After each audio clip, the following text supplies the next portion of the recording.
존경이라는 말이 있습니다. 우러러 받들다라는 뜻이지요. 이 말은 즉, 존경은 내가 받고 싶다고 해서 받는 것이 아니라 다른 사람이 스스로 존경을 해야 받을 수 있는 것입니다. 노인은 우리나라에서 대우를 받는 존재입니다. 전철을 무료로 탈 수 있으며 임산부와 함께 별도의 지정 자리에 앉을 수 있지요. 때마다 노인을 위한 행사를 합니다. 가정의 달, 노인의 달, 그리고 연말이 되면 여기저기에서 노인을 위한 각종 행사를 열고 노인에게 풍성한 대접을 합니다. 오늘은 존경받는 어른이 되는 법에 대해 알아보고자 합니다. 요즘 젊은 사람들은 무조건적으로 어른을 공경하지 않습니다. 백발이 성성하다고 해서 다 존경받는 어른이 되는 것은 아니지요. 어떻게 해야 할까요? 나이가 들수록 나이든 티를 내지 말고 젊었을 때처럼 똑같이 생활해야 합니다. 이것은 노인들에게만 주어지는 메시지가 아닙니다. 더 깨끗해야 하고 더 옷에 신경 써야 하고 더 상대방 말을 들어주어야 하고 더 많은 사람을 만나고 더 잘 어울려주고 더 지갑을 열고 더 포기해야만 한다. 누구라도 이런 식으로 산다면 삶은 더욱 풍요로워집니다. 하는 일 없이 그저 세월 가는 대로 나이만 먹었다면 그는 어른이 아니라 어리석은 늙은이에 지나지 않습니다. 어제의 청춘이 오늘의 백발노인으로 변해가면서 자기 성찰을 통해 배려하고 격려하는 생활이 더욱 필요한 것 같습니다.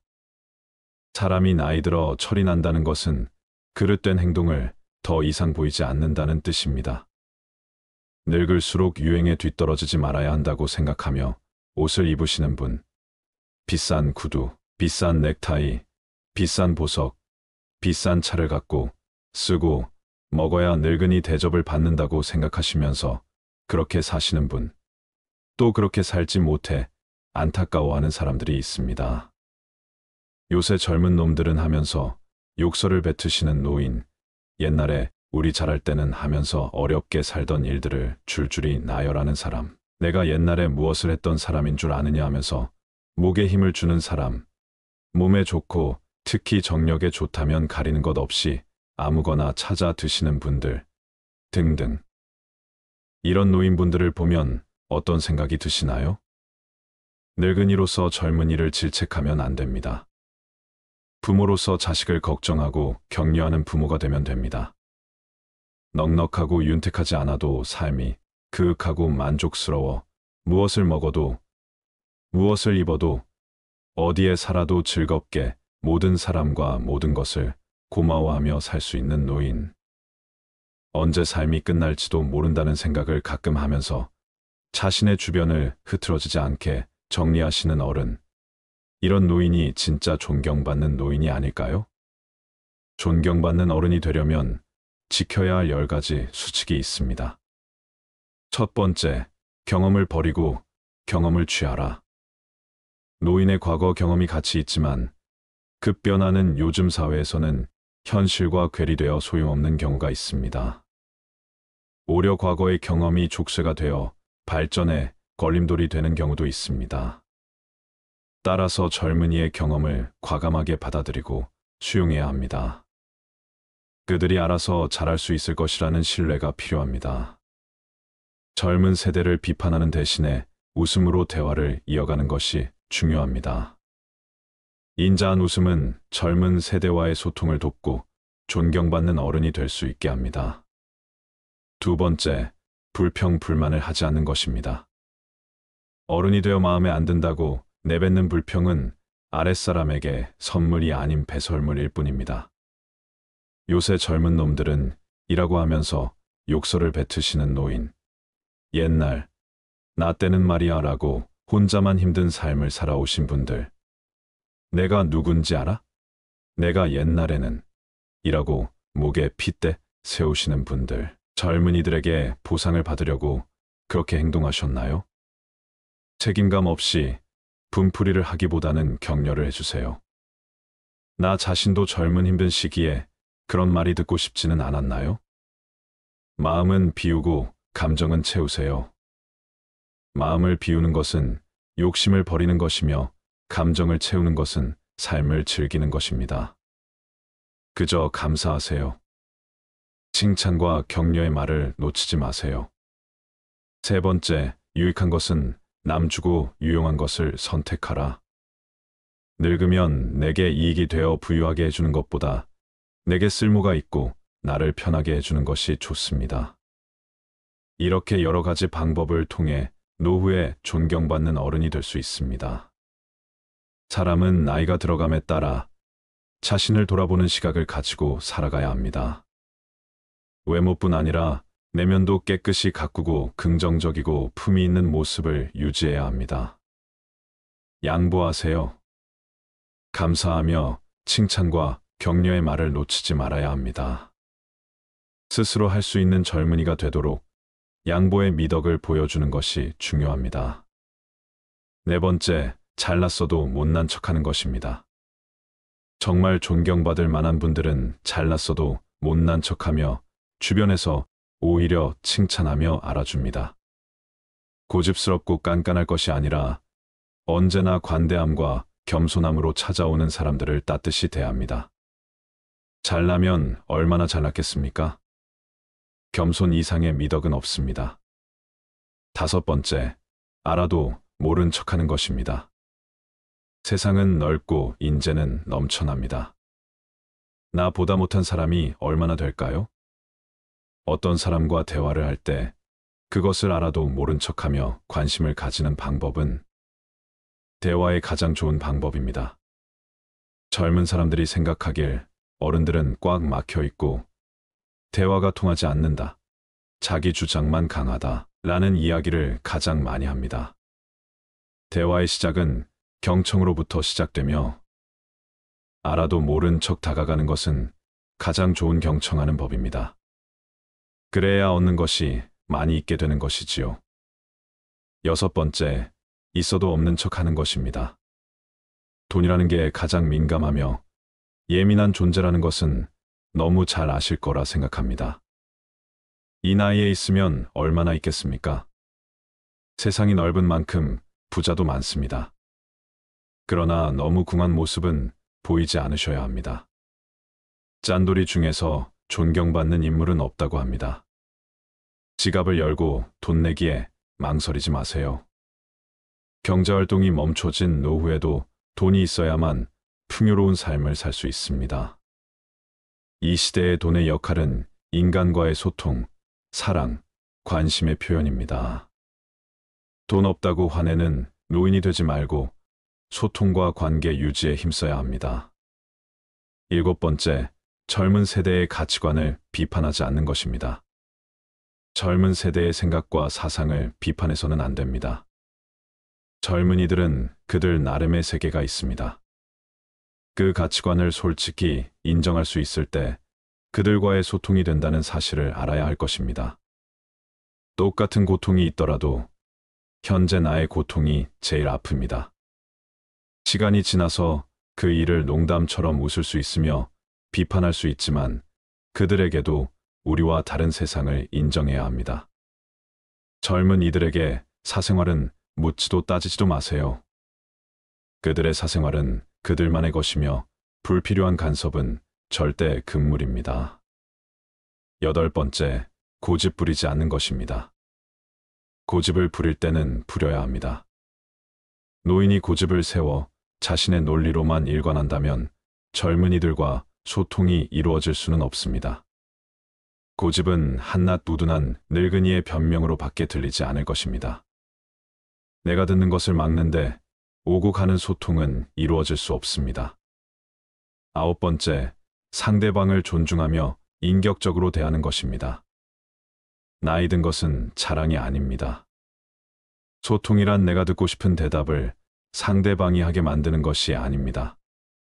자신을 낮추고 지혜로움으로 무장하고 서로의 진심이 오고 가는 소통을 위하여야 합니다. 상대방이 어리거나 무지하다 생각하여 무시하고 내가 맞는다고만 생각해서는 안 됩니다. 상대방은 나와 대화를 하려고 하는 것이지 나에게 가르침을 받으려는 것은 아닙니다. 상대방의 하나에 존중할 수 있는 인격체로 대해주세요. 10번째, 입을 적게 열고 듣기에 열중하자. 겸손한 자세를 가지는 것이 중요합니다. 타인의 의견을 경청하고 자신의 생각을 강요하지 않는 것이 중요합니다. 이는 알아도 모른 척하고 젊은 이들의 말을 경청하라는 의미입니다. 세상은 넓고 젊은 세대의 생각도 다양합니다. 그들의 의견을 경청하면서 배우는 것이 중요합니다. 이런 수칙만 잘 지켜도 우리는 어른으로서 존경을 받고 여생을 잘 마칠 수 있습니다. 젊은 세대가 마음껏 도전하고 즐겁게 생활할 수 있는 환경을 만들어 주는 것이 어른의 의무가 아닐까요? 많은 사람에게 사랑받는 어른이 있다면 그는 사람을 많이 사랑한 사람일 것입니다. 인생은 80부터라는 말이 생겨난 지도 오래입니다. 우리가 몇 살이 되었던 인생은 이제부터가 시작입니다. 지난 인생의 참맛을 알고 자신의 노후를 멋지게 만들려면 자신의 철학으로 철저히 단련하고 단속하지 않으면 안 됩니다. 대접받는 늙은이가 될 것인가 아니면 존경받는 어른이 될 것인가는 순전히 우리의 의지로 탄생되는 것임을 결코 잊어서는 안 됩니다. 나이만 먹고 백발만 난다고 어른이 아닙니다. 남을 잘 용납하고 덕을 입히는 것이 어른입니다. 남을 용납하고 덕을 입히는 사람은 연령이 적어도 어른이요. 남의 용납만 받고 덕을 입기만 하는 사람은 언제나 미성년자입니다. 남의 용납을 받기보다는 남을 위하고 덕을 베푸는 존경받는 어른이 되면 우리의 노후가 좀 더 풍성하지 않을까요? 어른이란 단어는 존경과 소통에서 온다는 결과들이 많았습니다. 저분은 그래도 대화가 되는 분이셔라는 말만 들어도 존경받는 어른을 위한 첫걸음이지 않을까요? 인생 60부터, 인생 80부터 점점 인생 시작이란 숫자는 늘어가고 TV 시청을 여생을 보내기보다는 존경받고 소통하며 많은 이에게 사랑받는 어른, 그리고 많은 사람을 사랑하는 사람이 되는 것은 어떠신가요? 사람은 나이를 먹을수록 욕심이 많아진다고 합니다.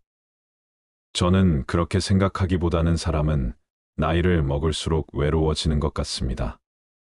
인간관계가 좋을 때는 얻는 이점이 많습니다. 자존감이 높아져 긍정적인 힘이 솟아나고 스스로 행복하다고 느끼게 된답니다.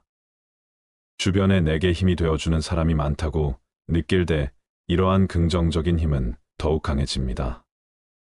반면에 인간관계가 나쁜 사람들은 자존감이 낮지요. 행복감을 느끼는 정도도 낮아집니다. 많은 사람들과 쉽게 친해지고 싶어. 그런데 왜 남들이 내게 먼저 다가오질 않을까? 저 사람은 다른 사람들이 먼저 찾아와 주는데 나는 왜 안 그럴까? 먼저 다가와 줬으면 좋겠다. 나쁜 인간관계를 고치고 싶어 하는 사람들 중엔 이런 생각을 가진 사람이 많다고 해요. 왜 먼저 다가가지 않고서 다가오기만을 바라는 것일까요?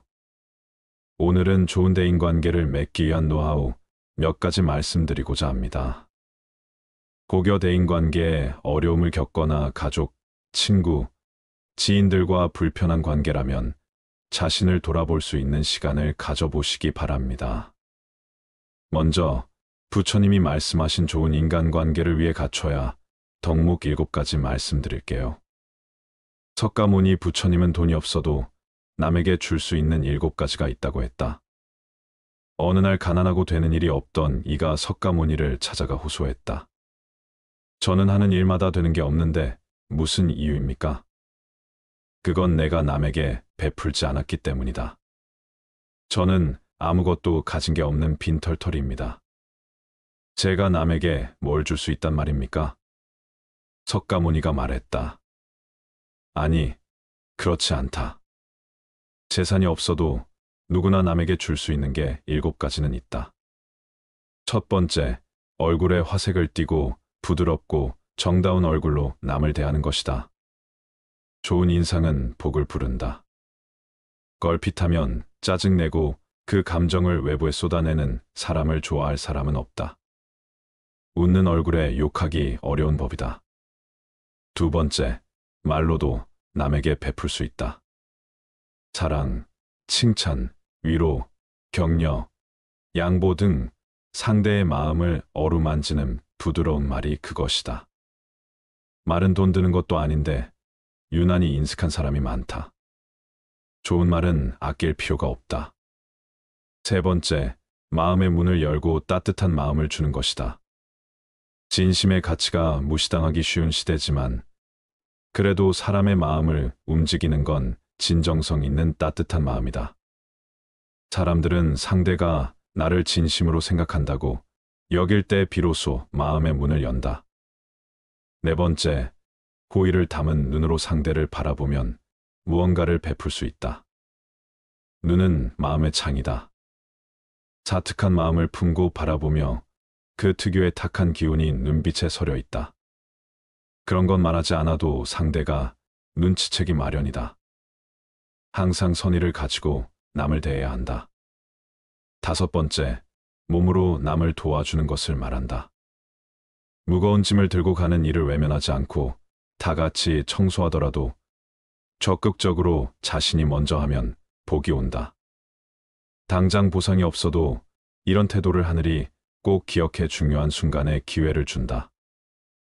여섯 번째, 때와 장소에 맞게 자리를 내주고 양보하는 것을 말한다. 양보하는 것이 차지하는 것보다 더 빛을 발하는 순간이 있다. 그런 걸 잘 파악해 상대를 배려하면 그 덕이 반드시 더 크게 돌아온다. 사람은 누구나 은혜를 보답하려는 마음이 있다. 일곱 번째, 굳이 묻지 않아도 상대의 마음을 헤아려 도와주는 것을 말한다. 곤경에 처한 이는 자신의 처지를 외부에 쉽게 말하지 않는다. 자존심 센 사람은 더 그렇다. 이렇게 외부에 어려움을 말하지 않는 이를 찾아 먼저 도움 주면 그 가치가 언젠가 큰 빛을 발한다. 위 일곱 가지가 부처님이 말씀하신 좋은 인간관계를 위해 갖춰야 할 덕목이었습니다. 대인관계가 좋아지기 위해서는 어떤 게 중요할까요? 인간관계가 원활해지기 위한 세 가지 주요소를 말씀드릴게요. 첫 번째는 사람의 행동. 두 번째는 그 사람의 말투, 세 번째는 발산하는 에너지입니다. 상대방과 가까워지기 어려운 경우가 발생하죠. 그 반대로 어떤 때는 상대방과 참 잘 맞는다는 생각이 들기도 합니다. 이는 상대방의 행동, 말투, 그리고 에너지 때문입니다. 이 세 가지 요소가 대인관계에서 중요한 역할을 차지합니다. 이성을 만나는 것이든 직장 생활이든 심지어 작은 식당이나 가게를 운영한다 할지라도 모두 사람들과의 연결이 중요해요. 손님과의 대화 그리고 말투, 에너지에 따라 성공 여부가 결정되기도 합니다. 결국 인생에서 사람과의 만남이 굉장히 중요한 요소로 작용합니다. 사회생활을 하는 도중에 사람들과 만날 수 없는 경우는 드문 편이죠. 인간관계라는 것이 매우 중요한데 마음이 뒤틀리거나 불안한 감정을 갖는 분들은 상황이 잘 풀리지 않는 경우가 많아요. 직장이나 사회생활이나 결국 다른 사람들과 만나게 됩니다. 혼자 살면 외로움에 시달리기 때문에 인간관계는 어쩌다 보면 필연적인 상황입니다. 그렇지만 여기서 좋은 인간관계, 대인관계를 형성하기 위한 방법들이 있기도 합니다. 바로 좋은 행동, 좋은 말투, 그리고 좋은 에너지를 발산하는 것입니다. 사람들은 행동과 말투를 통해 먼저 인상을 전달합니다. 행동은 급할 수도 있고 점잖게 할 수도 있어요. 그중 가장 눈에 띄는 것이 말투입니다. 소심한 사람들은 주눅 들어 있고 자주 눈치를 보는 편입니다. 이런 사람들은 말투도 소심해요. 소심함과 지나친 자만감은 버리는 것이 좋습니다. 중도의 마음, 행동, 그리고 기운을 갖추면 대인관계가 상당히 원활해집니다. 대부분의 사람들이 실수하는 것은 행동과 기운보다는 주로 말투로 인해 상처를 주거나 사람들과의 관계가 힘들어지는 경우가 발생합니다. 그래서 대인관계에서 가장 조심해야 할 부분은 말투입니다. 말을 잘 표현하면 좋고 유창하게 말하는 것 같이 여러 가지 미사여구를 능숙하게 사용하면 좋겠지만 대부분 우리는 그런 말의 기술을 제대로 배운 적이 없습니다. 스피치 학원을 다닌 분들도 드물고 배웠다 해도 모든 말에 감동이나 사랑스러움이 있지는 않다는 것입니다. 왜냐하면 그 사람의 에너지와 관련이 있으니까요. 즉 말을 아주 멋지게 표현하고 사랑을 전달한다 하더라도 자기만의 고집이 있고 나눔과 봉사가 부족하며 자신의 것만 챙기려는 이기적인 사람이라면 잘 와닿지 않을 것입니다. 마치 거래하는 느낌이 드는 것처럼요. 이는 그 사람의 에너지와 연관되어 있는 것입니다. 기운이란 것은 우리가 살아온 환경과 배경에서 만들어지는 것입니다. 부모의 기운, 형제 남매 간의 기운, 살아온 환경의 기운 등이 그대로 전달됩니다. 따라서 부모의 기운과 자식의 기운이 연결되는 경우가 많습니다. 그러나 성인이 되면 부모의 기운에서 벗어나게 됩니다. 스스로 자립하게 되지만 일부 자녀들은 평생 부모의 기운을 그대로 이어받는 경우가 있습니다. 그 이유는 부모의 과거를 자꾸 회상하고 상상하는 것입니다. 그래서 부모와의 연결고리가 계속 유지되어 부모의 좋지 않은 점을 물려받게 되는 경우가 많습니다.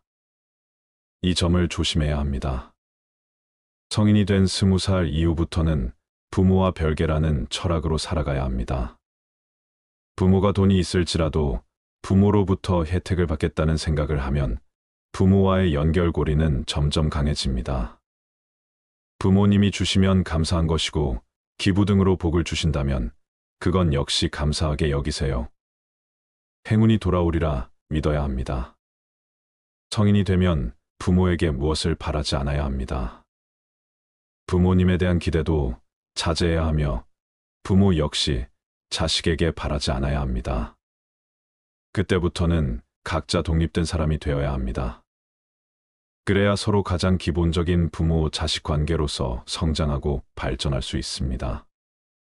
따라서 행동, 말투, 에너지 기운이 세 가지 모두 균형 있게 맞춰져야 합니다. 이는 부모와의 관계, 자식과의 관계, 그리고 사회생활에서 모두 중요한 요소입니다. 그 중에서 가장 눈에 띄는 것은 말투입니다. 말투는 사랑을 전할 수도 있지만 동시에 상처를 줄 수도 있기 때문입니다. 그렇기 때문에 금지해야 할 말들을 주의해야 합니다. 다음은 대인관계에서 말에 관련해 조심해야 할 것 10가지입니다. 첫 번째로 많은 말을 하지 마라. 많은 말을 하게 되면 실수할 확률이 높아지고 잔소리를 하게 됩니다. 또한 많은 얘기 속에서 핵심적인 좋은 말이 희석될 수 있습니다. 명강의에서도 짧은 강의가 더 효과적이라고 합니다. 따라서 아이나 친구, 직장 동료와의 대화에서도 많은 말을 하지 않는 것이 좋습니다. 이러한 방식이 사람들 간의 거리를 멀게 만들지 않도록 도와줍니다. 두 번째로 금지해야 할 말은 명령조의 말입니다. 부모로서 자식에게 명령하는 말을 사용해서는 안 됩니다. 또한 배우자 사이에서도 서로에게 명령하거나 지시하는 말을 사용하지 않아야 합니다. 마찬가지로 같은 직장에서 상사라고 할지라도 반드시 명령하는 말은 하지 않는 게 좋습니다. 이렇게 하면 어떨까요? 이렇게 하면 어떻게 될까요? 이렇게 여쭤보면 상대방의 의견과 창조력이 발휘될 수 있습니다. 특히 자녀에게 혹은 부하 직원에게 명령을 하면 창조력이 떨어지고 자신의 아이디어나 의견도 사라질 수 있습니다. 항상 배려하는 말투로 대화하는 것이 좋습니다. 명령형으로 얘기하지 말고 배려하는 어조로 말씀하도록 주의해야 합니다. 세 번째로는 너무 빠르게 말하지 마라. 말이 너무 빠르면 사람들의 이해력을 향상시킬 수 없으니 적당한 속도로 말하는 것이 좋습니다. 또한 말 중에는 항상 쉼표를 사용해야 합니다. 쉼표를 사용하여 호흡을 조절해야 합니다. 이는 말에 리듬을 부여하고 듣는 사람에게 편안함을 줄 수 있습니다.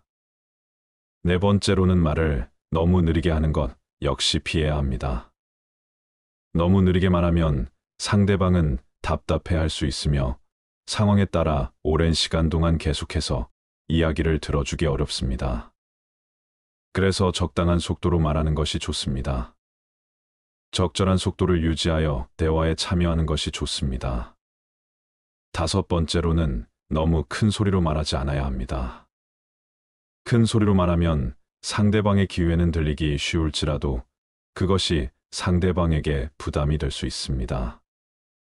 귀가 피곤해지면 뇌에도 불편함을 주는 요소가 됩니다. 좋은 말이라도 너무 큰 소리로 듣게 되면 머리가 아프게 느껴질 수 있습니다. 너무 큰 소리로 말하는 것은 좋지 않습니다. 여섯 번째로는 거짓말을 하지 마라. 내 마음에 없는 얘기는 차라리 하지 않는 것이 좋습니다. 솔직한 말을 하는 것이 좋으며 만약 내가 거짓말을 하고 싶을 때는 차라리 말을 하지 않는 것이 좋습니다. 거짓말은 인간관계를 망칠 수 있는 위험이 있습니다. 사람들이 좋은 인연관계를 가지고 있더라도 거짓말이 자주 들통나면 서로의 관계가 무너지는 경우가 있습니다. 일곱 번째로는 이간질하거나 시기질투하는 말을 하지 마라. 인간은 보통 사람들을 대할 때마다 이간질하고 비교하고 시기질투하는 말을 나도 모르게 합니다. 하지만 이런 말을 하는 것은 자신의 입이 더러워질 뿐입니다. 남들이 이런 말을 듣고 어떻게 생각하는지는 중요하지 않습니다. 어떤 사람은 이해해주고 들어주지만 실제로 그런 시기질투의 말에 가장 스트레스를 받는 것은 자신입니다. 말하면서 더 생각하게 되기 때문입니다. 이런 이간질하거나 시기질투하는 말을 하지 않는 것이 좋습니다. 그러면 내가 더 피곤해지는 결과를 초래할 수 있습니다. 여덟 번째로는 남의 나쁜 말을 하지 마라. 다른 사람은 그렇다고 할지라도 가능하면 그 사람의 장점을 찾아보세요. 나쁜 말을 하면 부정적인 말에만 주목하고 그 사람의 나쁜 면만 보게 됩니다. 이러한 이유로 남에 대한 말을 긍정적으로 해주는 것이 좋습니다. 남의 말을 긍정적으로 이야기하는 것이 좋습니다. 그러니 남의 말을 나쁘게 하지 말아야 합니다. 아홉 번째로는 부정적인 말을 하지 마라. 죽겠어, 힘들어 죽겠어, 나 아파 죽겠어, 와 같은 부정적인 말을 하면 의미가 없어지는 것입니다. 나 병에 걸릴 것 같아, 나 힘든 것 같아, 와 같은 부정적인 말들이 미래에 대한 불확실성을 키우게 됩니다. 이렇게 부정적인 말을 자주 하는 것은 좋지 않습니다. 이러한 부정적인 말 자체가 인생을 크게 바꿀 수 있기 때문입니다. 그래서 부정적인 말을 하지 말라는 것이 중요합니다. 이러다가 우리 아들 꼴찌 되는 거 아니야. 여보, 이러다가 회사 망하는 거 아니야. 말은 에너지와 파동, 리듬이 있기 때문에 이러한 말 자체가 실제로 인생에 큰 영향을 줄 수 있다고 말씀드릴 수 있습니다. 그러므로 부정적인 말을 하지 않는 것이 좋습니다. 열 번째로는 무건하기. 무건 즉 필요한 말만 하라는 거예요. 무건은 말을 하지 않는 게 아닙니다. 꼭 필요한 말만 그때 적재적소에 하는 게 무건의 원리란 말이죠. 이 10가지를 매 순간마다 마음속에 간직하고 살아가면서 대인관계, 인간관계는 문제가 없을 것입니다. 매 순간마다 10가지를 실천하며 살아가시기 바랍니다. 우리 주위에는 매사에 부정적이고 불평불만만 늘어놓는 사람이 있습니다. 이런 사람은 과감히 끊는 게 좋습니다. 행운은 선택이 아니지만 불행은 자초하는 경우가 많답니다. 삶을 늪에 빠뜨리는 대표적인 잘못 중 하나가 부정적인 사람을 곁에 두는 것이라고 합니다. 인간관계에서 부정적인 사람들의 특징으로 5가지 말씀드릴게요. 첫 번째, 기본 예의가 없다. 상대에 대한 예의를 모른다. 자기 딴엔 정당한 비판이라고 하는데 그 비판의 방식이나 수위를 조절할 줄 모른다. 공격적인 말투가 쿨한 것인 줄 안다. 힐난과 조롱이 언어 습관에 배어 있다. 욕을 안 하면 말을 못 한다. 과격한 표현으로 분란을 일으키고도 뭐가 문제인지 파악 못 한다. 이들과 온전한 대화를 한다는 건 거의 불가능하다. 두 번째, 사소한 것에 집착한다. 사소한 것에 쉽게 분노한다. 서비스 직원의 작은 실수조차 그냥 넘기지 않는다. 대수롭지 않게 넘어갈 일도 흥분한다. 말꼬리 잡는 말투가 습관이다. 세상의 크고 중요한 문제는 등한시하면서 작고 하찮은 것은 목숨 건다. 그릇이 작아 유치함이 기본 품새다. 세 번째, 맥락을 파악할 줄 모른다. 달을 보라고 가리키면 손가락만 쳐다본다. 그러면서 손톱이나 손 모양 등 전혀 중요하지 않은 걸 물고 늘어진다. 상습적으로 맞춤법 지적하고 문맥을 읽지 않고 지엽적인 것만 물고 늘어지는 스타일이라 할 수 있다. 모든 건 맥락 안에서 의미를 파악해야 한다. 자기 멋대로 오해하며 비난하길 즐기는 사람은 매우 치졸한 사람이다. 네 번째, 개선할 의지가 없다. 항상 안 좋은 방향만 언급한다. 동료 중 이런 타입이 있으면 아이디어 내는 것도 부담스럽다. 뭐든 안 좋은 쪽으로만 해석하고 해결책 없는 문제점 찾기에 골몰한다. 정작 자기 할 일은 미루고 미루다 엉망으로 해놓고 쉽게 남 탓한다. 창의력은 핑곗거리 될 때만 발휘한다. 열심히 사는 사람을 비하하면서 자신의 나태함을 정당화한다. 다섯 번째, 자기 성찰이 없다. 자기 반성이 없다. 그래서 본인 잘못을 모른다. 문제의 원인을 밖에서만 찾고 스스로 극복해 나갈 의지는 눈곱만큼도 없다. 이런 타입은 칭찬해도 인색하다. 자신에겐 관대하지만 타인에겐 엄격하다. 색안경을 끼고 세상을 보면 모든 게 이상해 보이기 마련이다. 사사건건 불편한 게 많다면 본인을 먼저 살펴야지 남 탓만 할 일이 아니다. 좋은 인간관계를 맺고 싶다면 멀리해야 할 위와 같은 부정적인 사람은 절대 곁에 두지 마시기 바래요. 공감은 최고의 칭찬입니다. 상대방과의 대화에서 여러분이 표현하는 사소한 공감은 상대방과의 관계 발전에 큰 역할을 할 것입니다. 내가 원하지 않는 것은 상대방 또한 원하지 않습니다. 상대방과 대화를 하거나 행동을 취할 때 내가 듣고 싶지 않은 대화 주제나 내가 하고 싶지 않은 행동은 상대방에게도 요구하지 않아야 합니다. 스스로가 가장 중요한 사람이라는 것을 간과하고 남의 눈치를 보면서 나라는 존재를 상대방에게 모두 맞춰주는 사람이 있습니다. 나를 깎아내리면서 상대방을 높여주는 인간관계라면 지금 당장은 겸손이라는 표현이 어울릴지 몰라도 돌아보았을 때 남는 것은 아무것도 없습니다. 역지사지는 다른 사람의 처지에서 생각하라는 뜻을 가진 사자성어입니다. 매우 간단한 말처럼 보일 수 있지만 인간관계에 있어서 가장 실천하기 어려운 부분인 것 같습니다. 하지만 상대방과 대화를 할 때 역지사지에 대해서 한 번만 더 생각해 본다면 인간관계에 있어서 아주 큰 발전을 이룰 수 있을 것입니다. 남을 내려야 본인이 올라간다고 생각하며 남을 깎아내리는 사람들이 있습니다. 이런 사람들과 어울릴 경우 나 자신이 한없이 작아짐을 느끼기 마련입니다.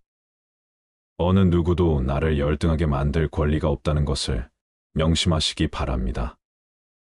내가 원하지 않는 것은 상대방 또한 원하지 않습니다. 상대방과 대화를 하거나 행동을 취할 때 내가 듣고 싶지 않은 대화 주제나 내가 하고 싶지 않은 행동은 상대방에게도 요구하지 않기 바랍니다. 당연한 말이지만 나에게 악영향을 끼치는 주변 사람들을 멀리하고 나를 발전시키고 나에게 이로운 영향을 주는 주변 사람을 가까이 하시기 바랍니다. 악영향을 끼치는 주변 사람은 지금 당장은 달콤한 유혹처럼 함께하면 즐거운 점이 많을 수 있지만 멀리 보았을 때 후회밖에 남지 않을 겁니다. 충고는 내가 모르는 나의 단점을 객관적으로 바라볼 수 있고 스스로를 발전시키는 최고의 방법입니다. 스스로가 잘못한 부분을 모르고 있을 때 옆에서 나를 위한 진심 어린 조언을 해주는 친구, 직장 동료라면 긴 인생이라는 길을 함께 걸어갈 수 있는 친구를 얻은 것과 다름없습니다. 말을 더듬는 한 아이가 있었습니다. 그래서 그 아이는 자신감이 많이 떨어져 있었습니다. 그의 어머니는 아이에게 말했습니다. 그건 내 머리가 정말 좋기 때문이란다. 너의 혀가 너의 똑똑한 머리를 쫓아갈 수 없어서 말을 더듬는 거란다.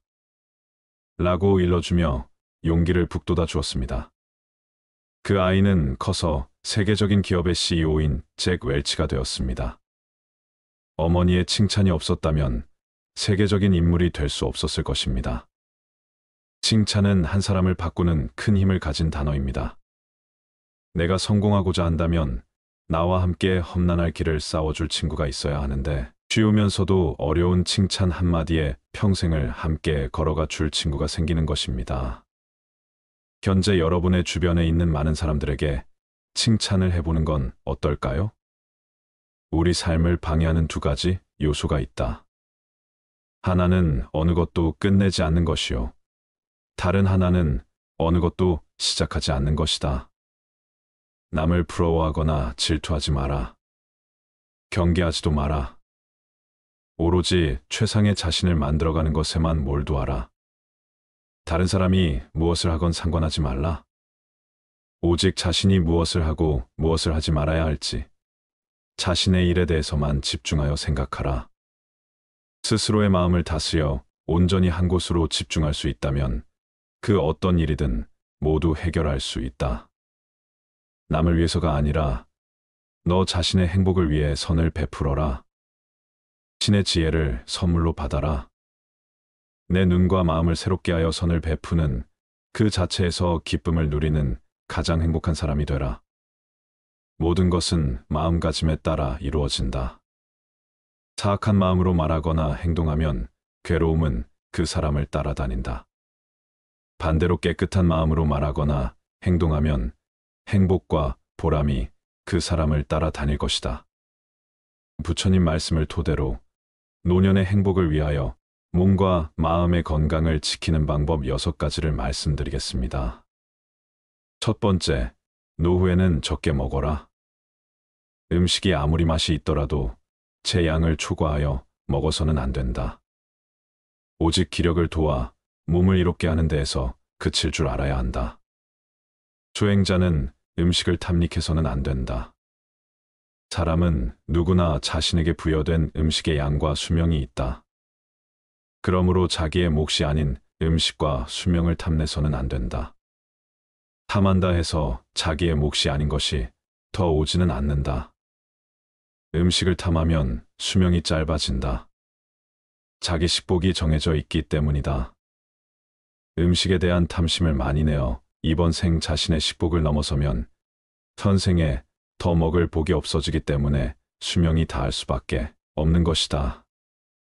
과식을 하면 복력 또한 소멸한다. 과식을 하는데도 오래 산다면 그 사람은 삶이 불행해지기 쉽다.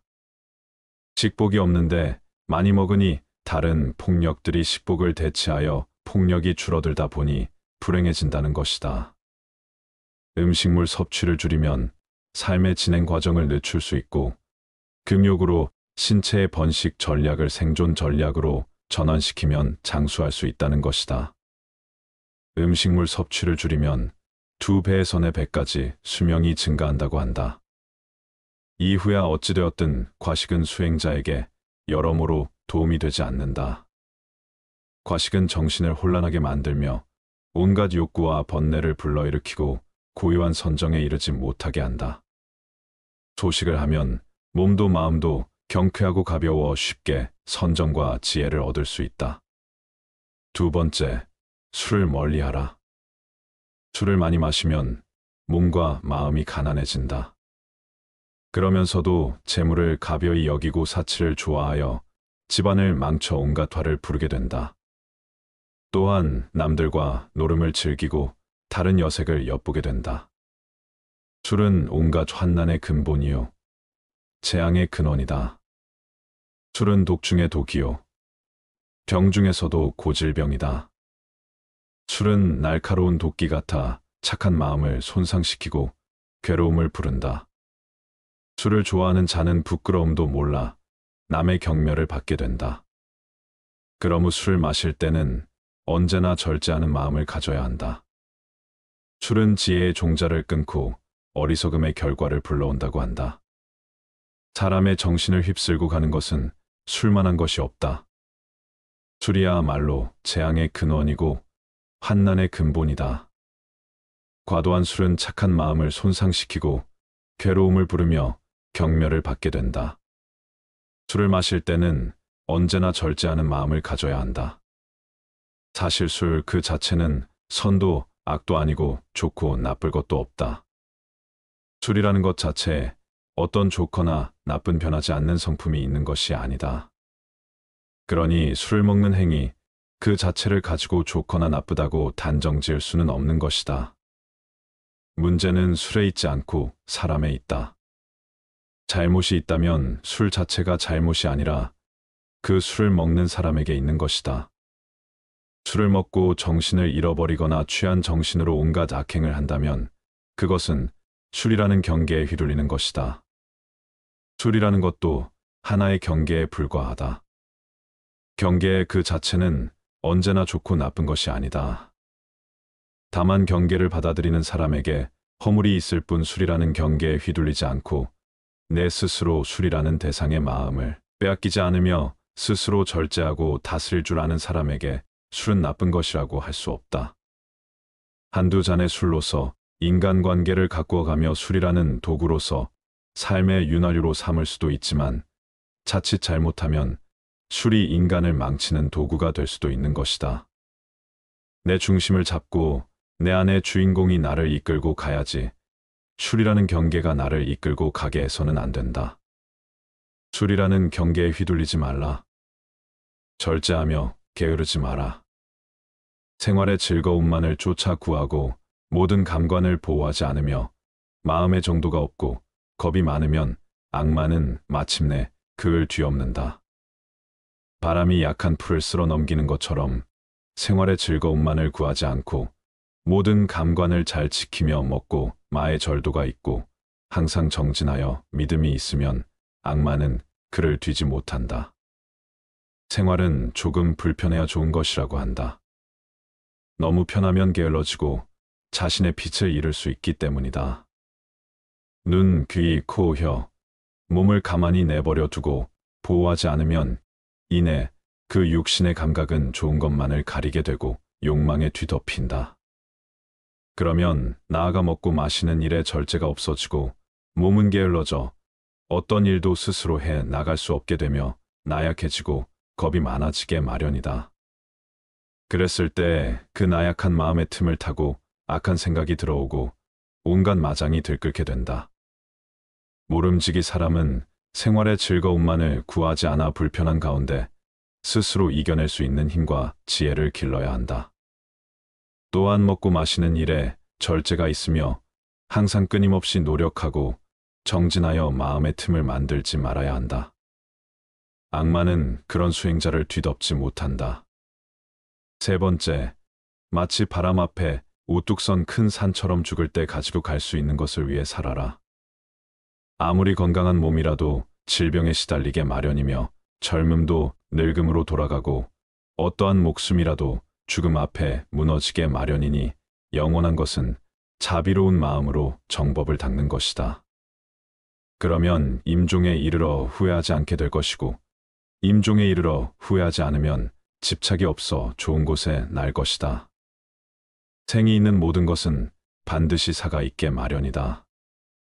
삶이 경이롭고 죽음 또한 경이롭고 신비롭다. 살아있음이 아름답듯 죽음 또한 아름다움의 시작이다.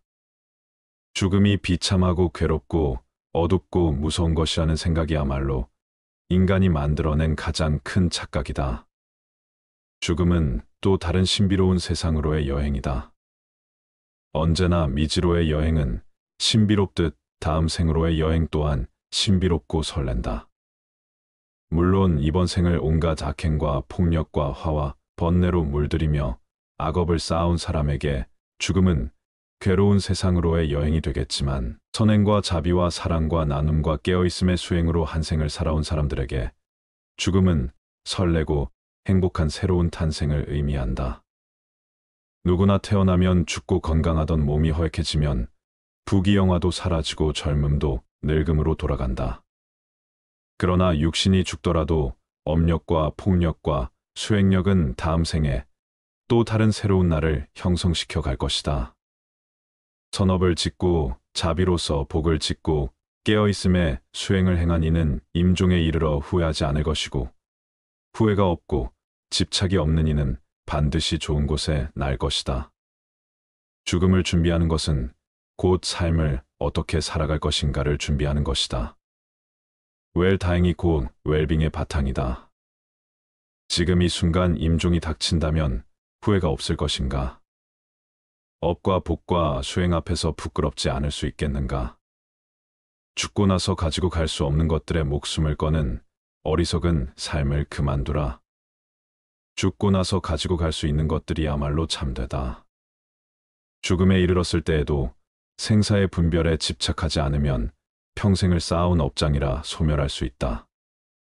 일생을 수행했을 임종에 이르러 생사에 집착하면 그 수행은 물거품이 되고 오히려 마귀의 포로가 되고 만다.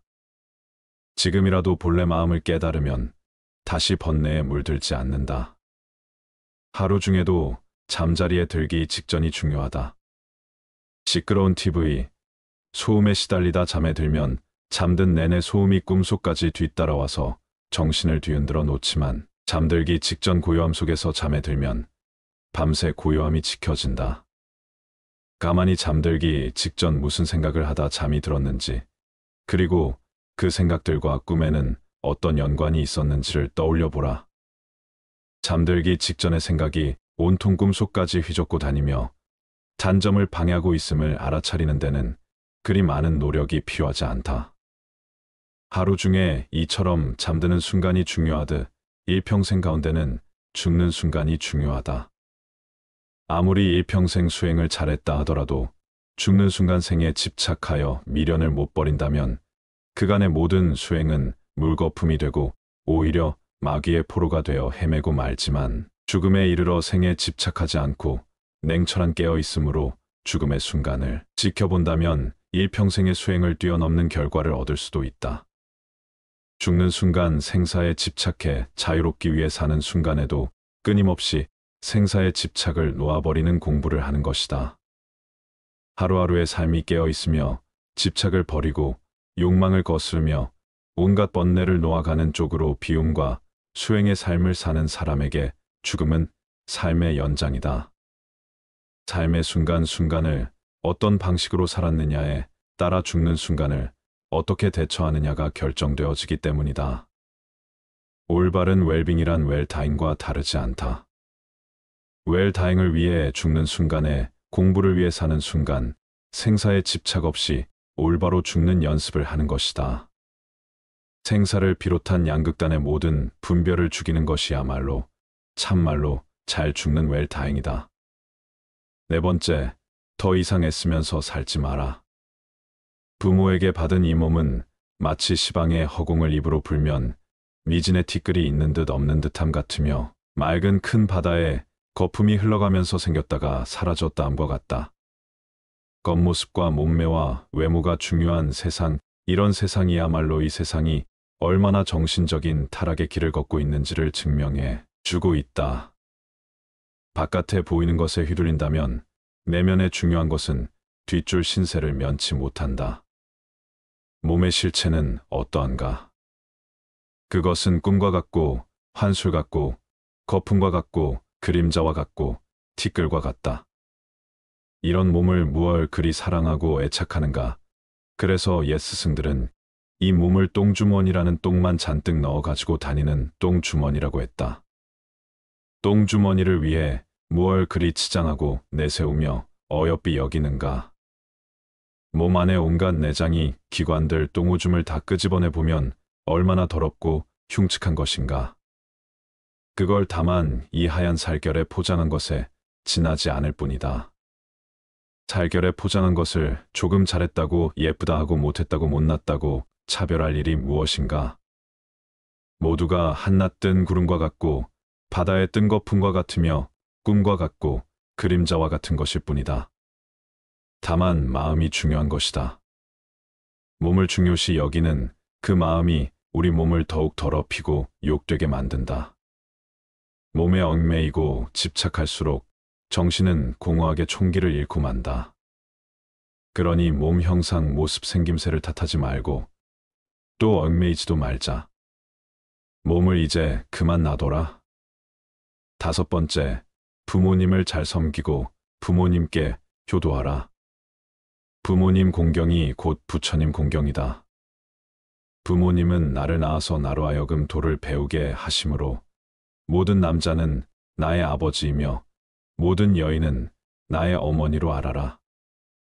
이제 깨달음을 얻는 것은 다 부모님의 은혜이니 사람이 도를 배우고자 하면 먼저 효도로 정진하지 않으면 안 된다. 부모님의 은혜는 부처님의 은혜와 동등하고 부모님을 섬기는 데서 오는 과보는 불보살님을 섬기는 데서 오는 과보와 동등하다.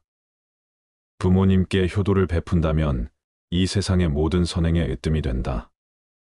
부모님이야말로 지금의 나를 개 한 뿌리이며 근원적인 인연이기에 부모님이나 부부 자식처럼 나와 가까운 인연은 곧 내 안에 업이 투영된 관계라고 볼 수 있다. 그들 속에서 나를 볼 수 있어야 한다.